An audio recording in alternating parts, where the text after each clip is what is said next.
It's another Valkyrie. Can we try to free her? We can't just leave her like this, brother. Do not rush me, Ed. When we are prepared, I will attack.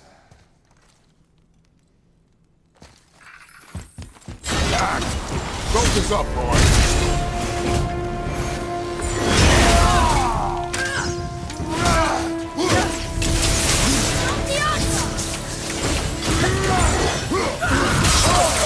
Felt that one, brother. Ready to go now!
Freedom. Where is your queen? My queen. She did this to you. She's letting the dead take over Midgard. This cannot be. I didn't want to believe it either, milady. But we have to find her. Where is she? I can't say for sure, but... The Sixtol are Valkyrs. If the Council of Eight are reunited, perhaps she will answer our call.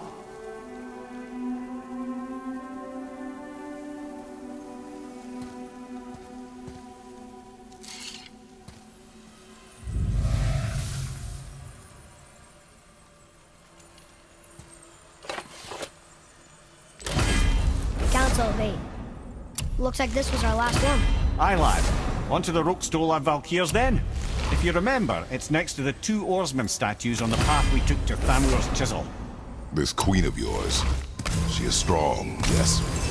Stronger than these other Valkyries we have faced. That's putting it mildly, brother. Then we must prepare ourselves.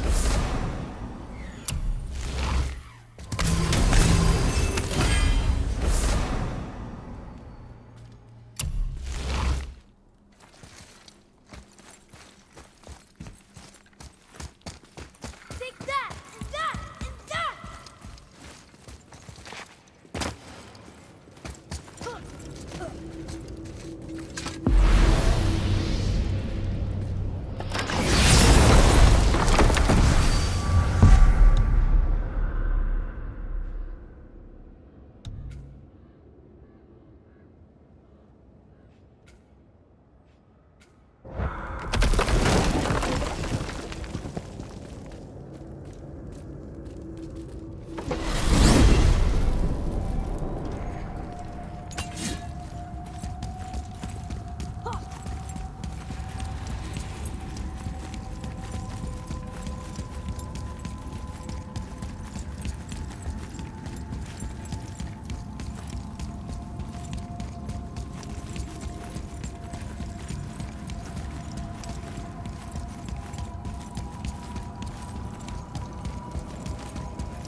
This is it, right?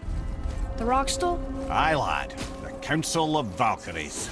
The Valkyries are of Valhalla, are they not? Glad to see you're paying attention, brother. You are correct. Valhalla, the great hall of the Einherjar, is their home within Asgard. But while there, they are subject to the scrutiny of the All-Father himself. And relations between the Valkyries and Odin were tense during my tenure as his advisor. Why? Well, that's an even longer story, lad. For now, why don't we look around for some clues?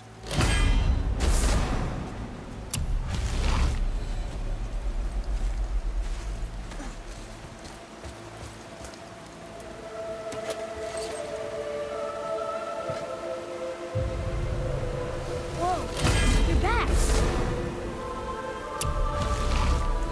Lemire, who is she? Gunnar, Mistress of War. After any conflict, big or small, she would be first on the scene, sussing out the worthy spirits for a free trip to Valhalla. A gruesome task, but she took great pride in it. Any conflict? Impossible. It's true. She had help from her sisters, of course, but Gunnar was always first to arrive. Her judgment of the fallen was unparalleled, and an invaluable resource to Odin. She was one of his favourites.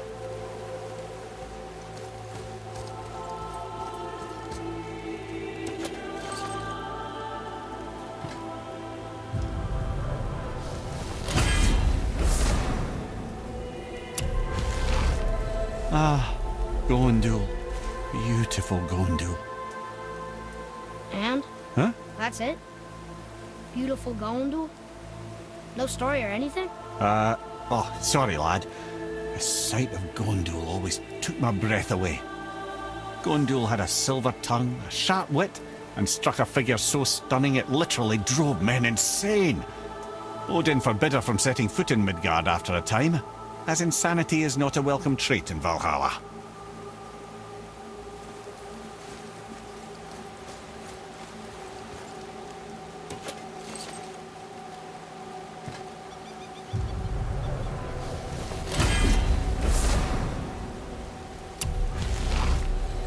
This is none other than Geirdriful, the Master of Arms in Valhalla, responsible for arming and training Odin's Einherjar. His what? His army come Ragnarok. The entire reason Valhalla exists, you see. The Einherjar wait in the Great Hall endlessly, feasting, drinking, and fornicating themselves silly. Once Ragnarok begins, Odin calls them into service to fight on his behalf. Geirdriful had her hands full training that lot.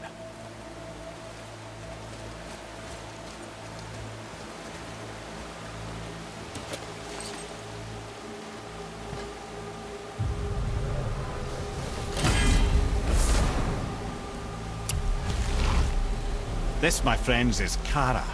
Now, Valkyries are volatile by nature, but Kara, the lass is wild storm personified.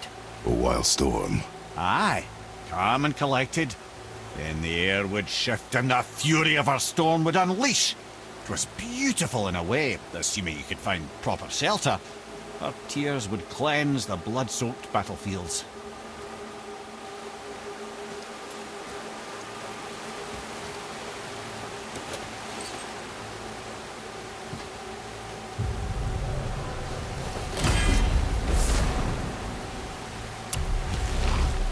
This is Rota, a chooser of the slain.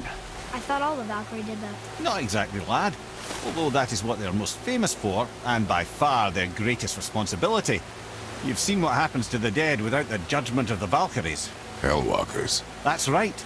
Rota, Gunnar, Skuld. Without them to clean up the aftermath of battle, hell overflows with souls meant for Valhalla. A sorry state of affairs. Rota must be beside herself.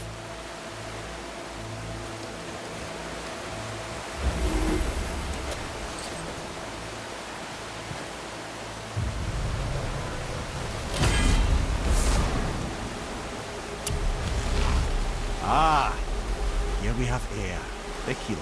A Valkyrie healer? Strange. Air was strange, as a matter of fact. Very quiet, very calm. Where her sisters were violent rapids, Air was a gentle stream. She healed the wounds of both mortals and gods, and even a certain all-knowing sage who once drank too much and fell off a mountain. Not my proudest moment.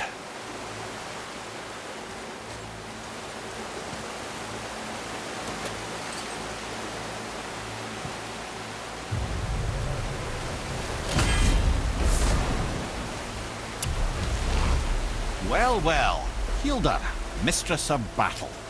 She and Odin got on quite well, actually. Her and the other Valkyries, not so much.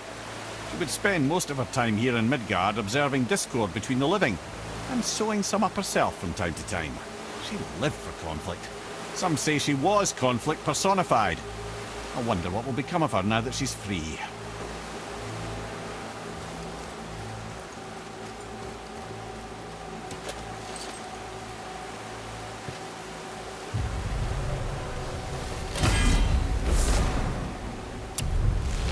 Olrun, once the daughter of a powerful chieftain. She fell defending him during a Reaver attack. Olrun was escorted to Valhalla, where she chose to devote her afterlife to the pursuit of knowledge above all else. Quite unusual behaviour amongst the constant drinking and feasting of her fellow Valhallian denizens. How'd she end up a Valkyrie? Odin. He saw a kindred spirit in Olrun's single-minded pursuit of knowledge. He appointed her as the Valkyrie's resident historian.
Thank you, friends.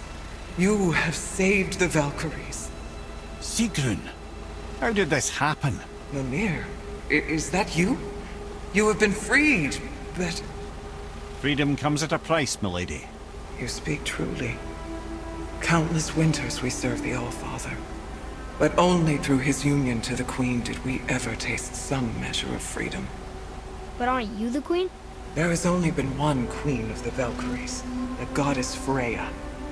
When Odin severed her wings, I served in her absence, but it wasn't enough for the All-Father.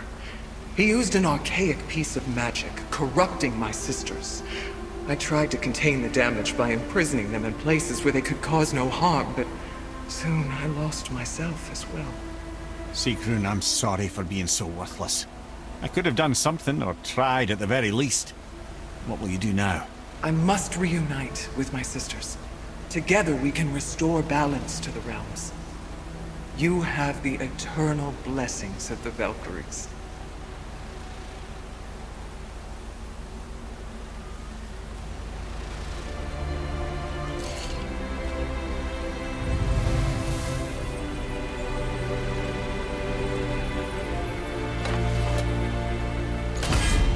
Well, we did it, I suppose. You don't sound very happy about it. It's difficult to be happy about anything when you're a reanimated head. I'm grateful we were able to set the Valkyries free. But so much of this could have been avoided, if only... You said it yourself, Ed. It does not matter anymore. The past is the past. Well, that's awfully cheerful coming from you. I am in a good mood. The dwarves will make use of this helm. Your dad's a wee bit single-minded, isn't he, lad? Definitely.